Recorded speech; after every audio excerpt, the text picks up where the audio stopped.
So as a condition of our experiment, I'm giving you the ability to access every bit of data you want from everyone in the experiment. Yes, I would like that. And I know that sounds crazy, but I'm going pie in the sky, like you said. Yes. No, you get that. Request granted. I'm the czar of the magic wand. I've granted you that request. Experiments come in many forms. There are natural experiments, experiments based on observations from the real world, thought experiments, where we game out a problem and its potential solution in our heads, and formal experiments, the ones that scientists design and perform in the laboratory. But there's another type of experiment, my favorite kind of experiment, the magic wand experiment, where I call up the smartest people I know and ask them to think big, to give me the experiment of their dreams. Because remember, we are changing this environment because you're giving me all this money. Yeah, I'm giving you unlimited money. Unlimited money. Elon Musk money. I'm letting you go nuts. I'm letting you, this is a magic wand. The poet Homer invented the magic wand in his Greek epics, the Iliad and the Odyssey. The god Hermes used a magic wand to make people sleep. Athena used it to make Odysseus old and then young again. Circe used a wand to turn the crew of Odysseus into pigs. Then, for a few thousand years, not much magic wand action.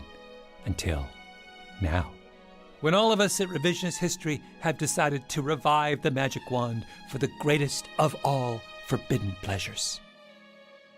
Nerdy experiments. My name is Malcolm Gladwell. Welcome back to Revisionist History, my podcast about things overlooked and misunderstood. To kick off this season, we've asked scientists, what if you could design an experiment without considering any financial, logistical, ethical, practical constraints? The experiment that allows you to answer the question that could never otherwise be answered. The experiment so far-fetched, so fantastical, so offensive that you don't usually even admit that you want to do it.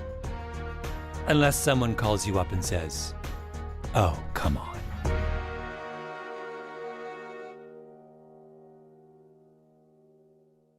How many do you want in this experiment?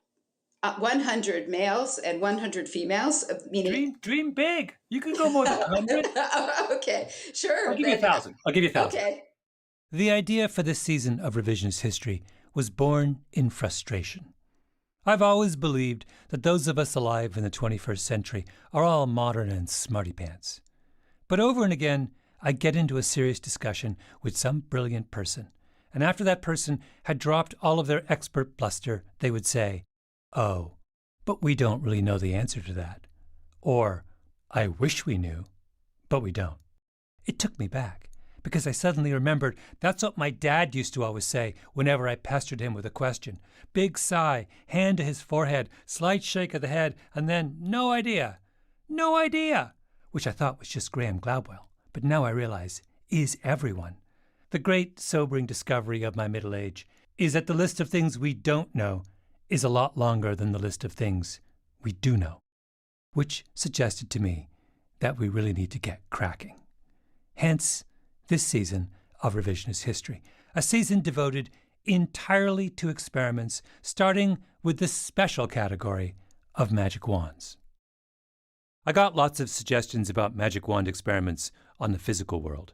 Suggestions like that of my friend David Epstein, author of the wonderful book Range, Why Generalists Triumph in a Specialized World. David wrote me the following email, which I asked him to read out loud. It might be really fun to talk to a string theorist. I haven't kept up with this in years, but I remember at one point hearing that if you wanted to directly test string theory, you'd need a particle collider the size of the solar system. And then I seem to recall that there was some writing about the feasibility of a collider wrapping around the entire solar system. Come to think of it, if you had a particle collider that big, maybe we could basically recreate the Big Bang, and maybe finally figure out why gravity is such a weird weak force, and what dark matter is. So, yeah, okay, I vote for solar system-sized particle collider. David, I love you. You know that. Don't take this personally. we need to have a few ground rules, like we're not doing physics experiments, or for that matter, anything on space travel, crypto, the bond market, or the ramifications of Supreme Court decisions, etc., etc. I am limiting this set of magic wands to the basics, human things: exercise, diet, and babies. I'll let you guess why. My show, my wands. Second ground rule. The reason to do magic wands is to help us think about the things we want to know but aren't allowed to find out. Magic wands are supposed to make you feel a little uncomfortable. My guess is that you will feel uncomfortable at least once over the next 40 minutes, and that's totally fine. So, here are my top 5 experiments that can never be done. Drum roll, please.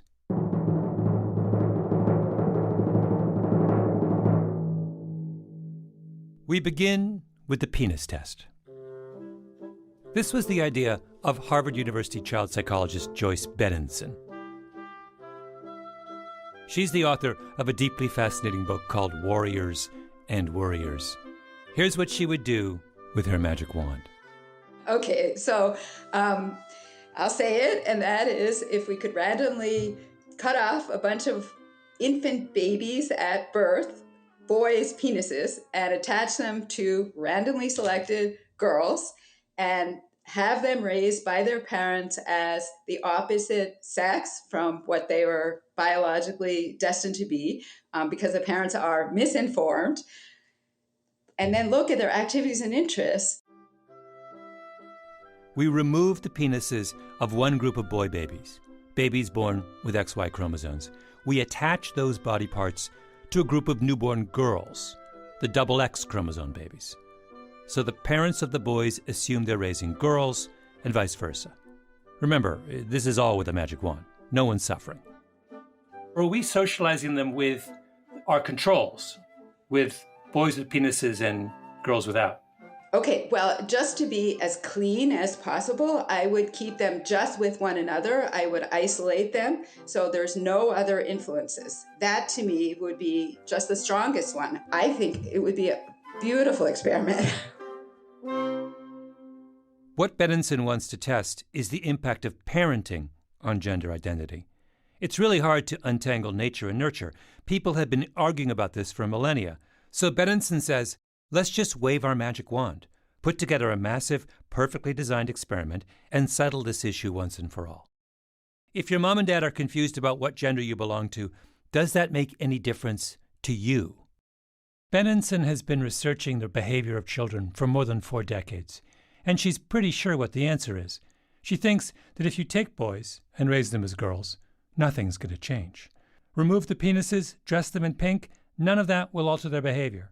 Those would be the ones engaging in rough and tumble play. Those would be the ones who would be punching each other and competing to show they're the best. They would be the ones who love transportation vehicles and weapons. As for the girls, Benenson says calling them Johnny and giving them baseball caps isn't going to change anything. The one with the penises, right, who are actually XX females, they would be much more concerned about their survival. They're taking care of either the dolls or the actual babies. They're cleaning and making sure hygiene is better. They're cooking, either real or pretend. They're doing the kinds of things that anybody who goes into a preschool sees are not socialized by anyone, but naturally occurring. And you would see the division so that in this case, the ones with the penises would be crowding around the sink and crowding around the stove and the baby dolls and dressing up. And the ones without the penises would be jumping on top of each other's heads and competing to throw the best arrow or paper airplane or whatever it is. Parenting does not override biology. That's what Benenson already believes. So why do the magic wand if she already knows the answer? Because we don't just do experiments to learn the truth. We also do experiments to persuade others of the truth. In this case, to persuade the legions of neurotic North American parents who believe that it is their own practice and attitudes that shape their children's fundamental nature. Okay, so most people will say to me nowadays, at least here in the West, that parents are raising their daughters arbitrarily to be a certain way, and parents are raising their sons, and all we have to do is stop that, and then there will be no basic instincts, there will be no divide between males and females, there will be nothing that we are motivated or emotionally attracted to naturally, biologically. Now, maybe you're one of those parents in the nurture over nature camp. Maybe you think that what Joyce Benenson thinks is crazy and offensive. Maybe you're right. Maybe there are children out there who are shaped by their parents' careful administrations like a lump of clay from a potter's wheel. That's why we're doing an experiment. Wait, so how long do you let this experiment run? At what point do you unblind the parents? Okay, so now we're talking about ethics, right? Because if I were really... We've waived ethical constraints, but from your purposes, it needs to run for how many years to get a persuasive result? Well, I mean, obviously, hormones come online, and you'd have to do too much to me to run this through puberty. But I would absolutely run it through age 5. Just think if Benenson's right. Nature triumphs over nurture. So you're lying on your shrink's couch, and the shrink is making you think it's all your mother's fault, which is what they do, of course. Only now you get to say, actually, there was this cool experiment where they chopped off the penises of little boys and found out mom doesn't matter that much.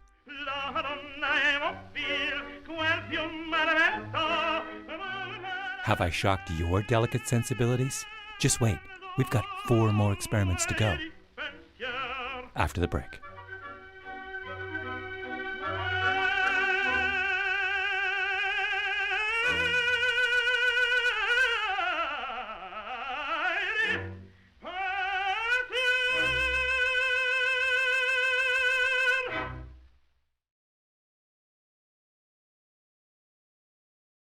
Okay, we're back.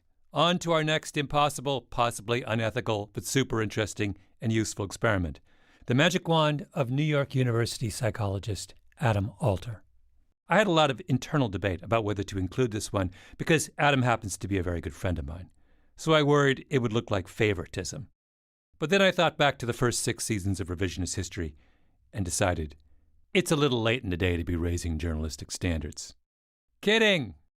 Okay, so what I want to do is I want to go to every hospital in the country, every maternity ward, and when every baby is born, some person randomly walks around and puts a little sticker on the baby's forehead, and the sticker determines which condition the child will be in for the first, let's say, 50 years of life. Okay, yeah, no, you have a magic wand. Let's be modest about it. You have a magic wand, you're allowed to. 50, okay, 50, 50. Yes. It's a 50-year experiment. Yeah. And what we're going to do is, based on the color of the sticker, we're going to assign kids to different conditions of exposure to screens and social media, and we're going to track their progress across the lifespan, across those 50 years or even longer. Alter wants to do this because he points out that we basically have no idea what the long-term effects of screen time and social media are. Hence, the Alter screen test. There are 2 camps right now. There's a camp that thinks that social media, screens, all the concerns about those are a moral panic. There's nothing to be concerned about. And then there's another camp that thinks this is really a serious concern. What are all the things we're looking for?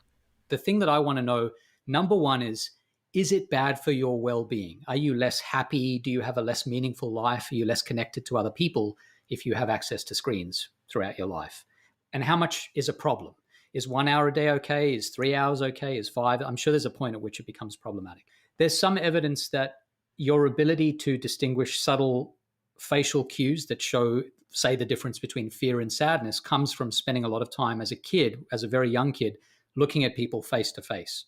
So I would like to know, do kids who spend a huge amount of time in front of screens never develop those capacities? Is there a critical period where if you don't develop them young, it becomes very hard to develop them later on? And I think there's some evidence to suggest that.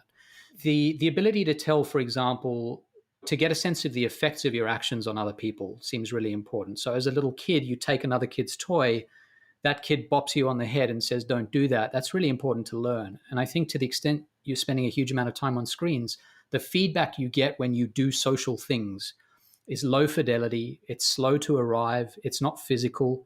And so I think these kids are going to learn social things less quickly. And I think that might be problematic as well. So that's the early part of life. As we get older, I mean, you just have to talk to parents of teens. And even to the teens themselves. And they'll tell you, I am less happy because I have access to social media. A lot of teens will tell you this, and their parents will say the same. And so I'd like a sort of harder-edged way to measure that. What does that exactly mean? And is it because you're exposed to the best 1% of everyone else's life that you become less happy? Or is there something else going on? So those are the kinds of questions that I'd want to know about teens in particular. What's interesting about Adam Alter's magic wand is that it runs counter to the penis test. The penis test has the potential to absolve parents of all blame. Alter's experiment has the potential to make you feel really, really bad about a decision you made for your children. There's no middle ground with magic wands. There is only euphoria on the one hand and a mountain of guilt on the other. This reminds me, oddly enough, of my own childhood, because I was the only child in my primary school without, was I the only one? One of the only ones without television. Right. So I was the child who was listening to these conversations about things that I'd never heard of, these television shows which meant nothing to me, who the pattern of my days was completely different from everybody else's. So I sort of get how that works. And just see how I turned out. Needlessly provocative, irrationally obsessed with running, a delightful podcast host. You see what I'm saying? Was it because I didn't watch television until I went to college?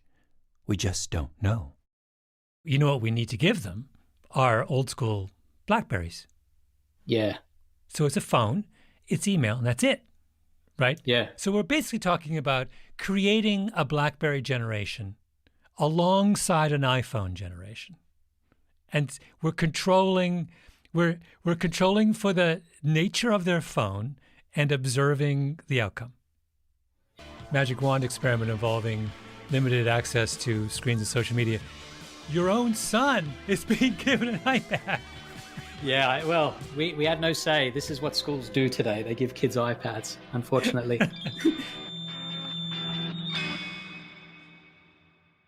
Okay, we have the penis test. We have the Alter screen test. Next up, Nancy Siegel, who teaches at Cal State Fullerton and studies what she calls scientific treasures. Twins. Twins are catnip for psychologists, and no one loves a twin more than Nancy Siegel, who is also herself a twin. Now you might say, aren't identical twins, in effect, nature's magic wand? A little bit of genetic wizardry that lets us see things we would never know about otherwise. Absolutely. In fact, and this will require a little digression, Siegel once uncovered a totally bananas real-life twins case study. Two sets of twins born a day apart in Colombia. One pair born in the lively capital city of Bogota, the other born 110 miles to the north in the most rural area with no running water, no flush toilets, no nothing. One of the little boys up north was very sick, so at day 1 or 2, his grandmother brought him to the better hospital in Bogota, where he was switched with one of the twins in the other pair. So this is an extraordinary double switch case. So you had two sets of boys who were identical twins to somebody else, but growing up together thinking they were fraternal twins. So you can look at the unrelated pair. This is somebody that person A was raised with, so twin B was unrelated to him. But then remember, twin B has an identical brother somewhere else that person A was never raised with. So how similar are you to somebody you're unrelated to but raised with, but unrelated to and not raised with? So that was something I addressed in my book, because I had that, and that was completely unique. Unique. The Bogota twins, how did they discover the error? Oh, good question. The boys up in the north moved down to Bogota to make a living. They became butchers in a local supermarket.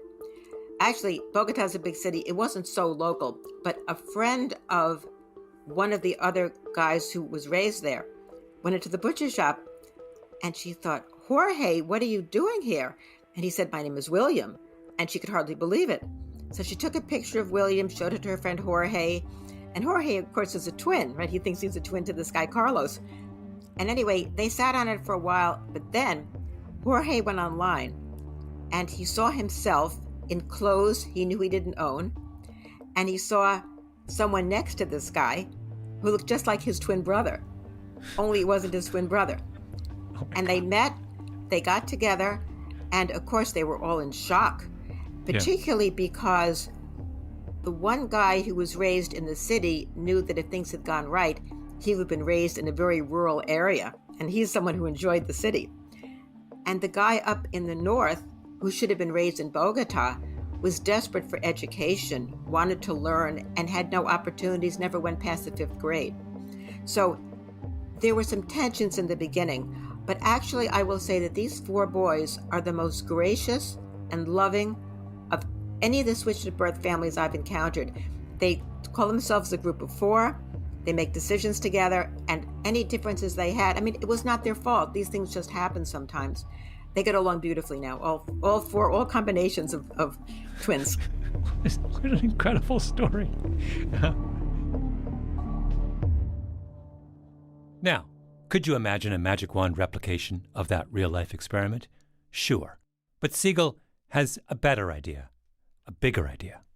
This is a new buzzword in the twin world, biracial twins. What are they? They come about naturally when an interracial couple marries and has children. So let's say you have a Caucasian mother and an African-American father. So the children are really both biracial, but given the way that the genes segregate, one child looks very Caucasian and one child looks very African-American. Now, these are fraternal twins, so you're not controlling for the genes. What I would like to do, if I could, would be to have a set of identical twins and have them look exactly the same, except that one would look Caucasian and one would look African-American, or one would look Asian and one would look Hispanic, but still raise them together and just see what their different life experiences are like and how that would impact in their development. And I got this idea because I've had fraternal twins in my classes at the university who are these biracial fraternal twins, and they've told me they have very different life experiences. But again, you're not controlling for the genes.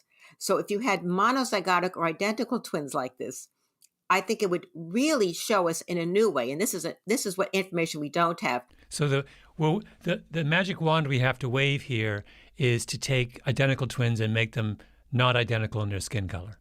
Exactly. We have the twins dress the same, eat the same, go to the same schools, same summer camps, play on the same soccer teams, and do that for hundreds of pairs of twins from thousands of different families, rich, poor, the southern United States, the Midwest, country, city, and after 30 or 40 years, we gather them together in a big convention center and have them go up on stage, one pair at a time, and talk about all the experiences they shared as almost identical twins. What was the same? What exactly was different? Who wouldn't want to be in the audience for that? Because suddenly we would have a very different conversation about things like discrimination. I have to say, though, that of all these magic wands so far, this one is the hardest, the cruelest. Yes, it would teach us a lot, but I couldn't help thinking of my own mother, who was an identical twin. She and her sister went to college in England from Jamaica in the 1950s. What if my aunt had been white? What would it have meant for their relationship if suddenly the person whom my mother had shared everything with for the first 20 years of her life was suddenly on the other side of the racial fence, at a time and a place when the racial fences were really high? It's too much to think about. But that's why a magic wand is sometimes a powerful thing. Siegel had so many ideas. She described a magical wand where identical twins could be born 25 years apart. Same genes, different generations. Think of all the things you could do once you suspend this little law of nature. We could go back to Adam Alter's screen test. Because the perfect way to do his BlackBerry versus iPhone experiment, now that I think about it, is with massive numbers of identical twins. Same genes, different cell phones. Now imagine we place those twins in different technological eras. The first set born in 1980 who grew up without Instagram or Twitter, and another identical set born the year the iPhone came out, 2007, and who grew up under the long, dark shadow of Steve Jobs. What do we learn from that? We learn everything. I just realized I gave you 2, or was it 3 Magic Wand twin studies for the price of 1? That's how we roll here at Revisionist History.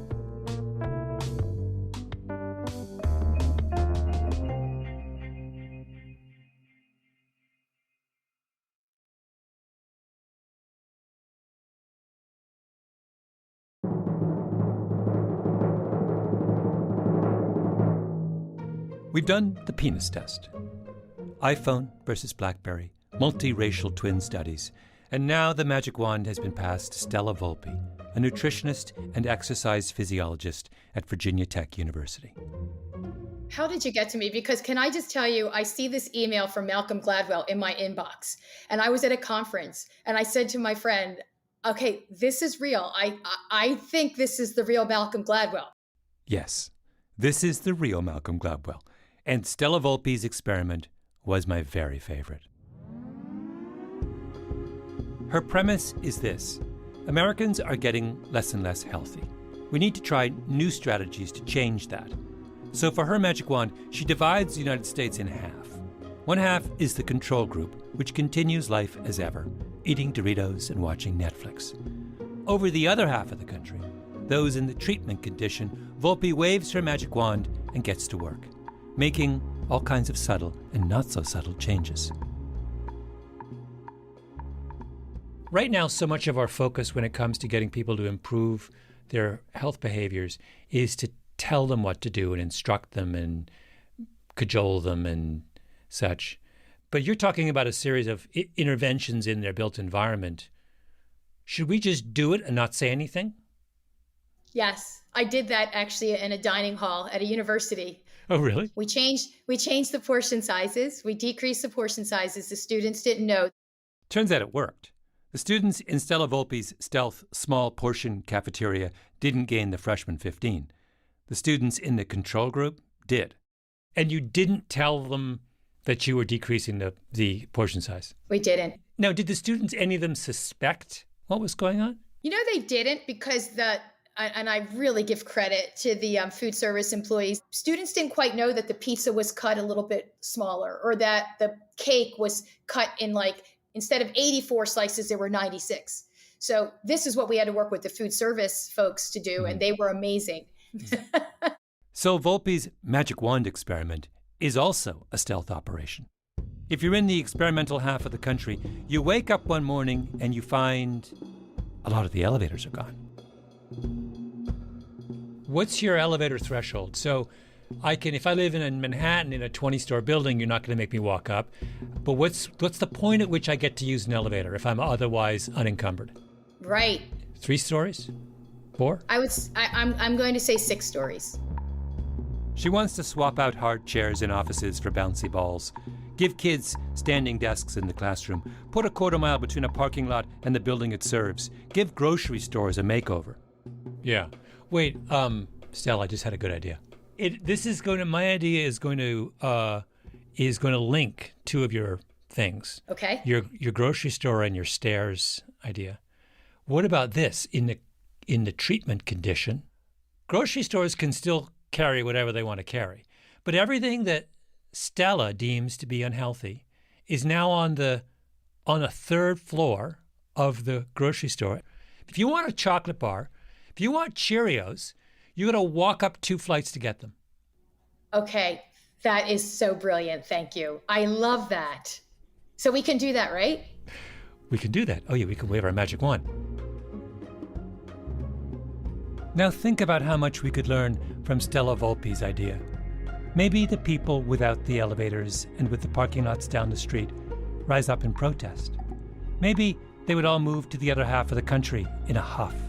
That would tell us something, tell us to give up. But maybe they'd just shrug and get used to it.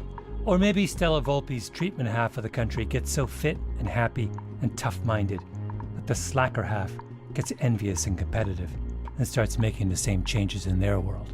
Or maybe nobody wants to hire the slacker half. And all of a sudden, there's a wave of workforce discrimination suits against the slacker half for being slackers, and the Supreme Court has to weigh in Slacker v. Volpe. The point is, right now, we're getting nowhere. insisting on trying to educate and persuade and create awareness.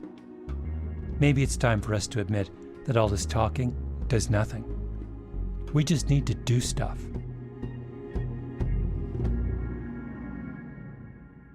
I realize my school in Canada did a version of this. It's a slightly cruel version of this, but this is Canada in the 70s.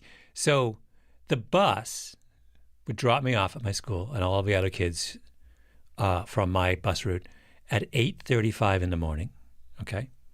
School starts at 9 in my little town. From 8:35 to 9, the doors to the school were locked. So you had 25 minutes of enforced playtime. Now, I will point out to you, it's Canada. I was just going to say, it's cold. It's like 20 below. To this day, I remember, I'm skinny. I'm a little skinny. Like, the only way to stay warm is to run around like a madman for 25 minutes. It was like, it's basically put a gun to our head and said, if you want to, you can just stand there, but you'll get frostbite. See? This belongs in the treatment condition. Do you know how long winter lasts in Ontario? Like 4 months. For 4 months, I froze to death every single morning. And look at the character it built in you, right? Good character. Absolutely. Am I complaining now? No, I'm not. The Penis Swap, iPhone versus BlackBerry, Biracial Twins, Slacker v. Volpe.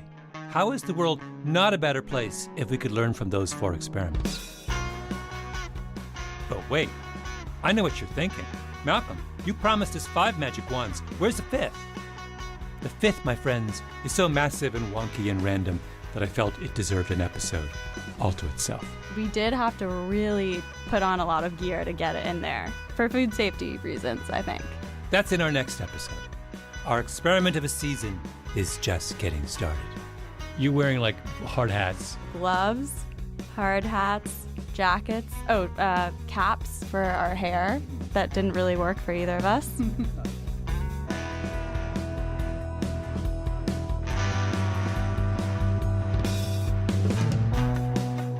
Revisionist History is produced by Eloise Linton, Lee Mengistu, and Jacob Smith, with Tali Emlin and Harrison Vijay Choi. Our editor is Julia Barton. Our executive producer is Mia Lobel. Original scoring by Luis Guerra, mastering by Flawn Williams, and engineering by Nina Lawrence. Fact-checking by Keisha Williams. I'm Malcolm Gladwell.